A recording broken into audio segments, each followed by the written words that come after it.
My name's Iain Muir, and I was the first chairman of Coigach Community Development Company. I was chair for 10 years and just stood down a couple of years ago. I think the biggest thing we've seen here is, I think, an increased sense of self-determination and reliance, because we've seen that we can do things. I mean, if you might see in the background there, our community wind turbine. Now, that was put up by the Community Development Company, and that's what we spent a lot of our time and effort on in the first few years. And it's generating hundreds of thousands of pounds for the community every year. Some years more, some years a bit less. But it's given us, I think, a sense that we can actually achieve things ourselves, and that we're no longer dependent on others for everything we do. And I like to think this has given the community some sense that we can do yet more. We've done that, now let's do more. Let's be in control of more of our destiny. And I think, community ownership of our land is, a very significant next step, which I think, one or two of us are rolling our sleeves up and are ready for that challenge. We look at other communities and see how it's benefited them, and we'd like a slice of the action too.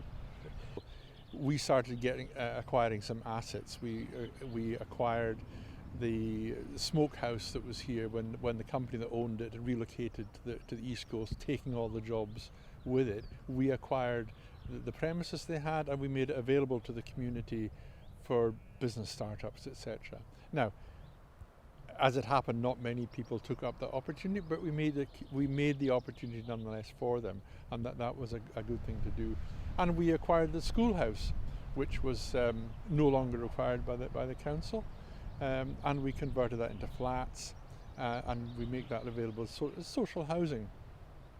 And then, so those things were done before we had much of an income from the wind turbine. But since we've had the wind turbine income, we've been able to, introduce quite a lot of good socially valuable projects. For instance, we had a hardship fund when COVID struck, long before there was any government support. We've had a hardship fund for energy, helping people with energy prices when energy costs went through the roof. And we make funding available for anything which is from personal development to community development to money for students to spend, because it costs more money to attend a university when you're here, because you got to get for and back, etc. Well, first of all, you can do it. It's hard work and a lot of volunteer time and effort, but it is very achievable. There's a lot of very good advice. There's good advice from other communities who've done the same. And we've given a lot of advice to other communities and similarly received it from others before we had our own experience. And also the public agencies. Highlands and Islands Enterprise was very helpful to us in getting things going. They paid for what they call local development officers for a few years until we were standing on our own feet and could do it for ourselves. So that was very, very helpful. And generally, we find the attitudes of those public agencies to be very positive and helpful. They see the value in it. We're less dependent now on going to them for supports for this, that and the other. We do it ourselves. We get quite a lot of support.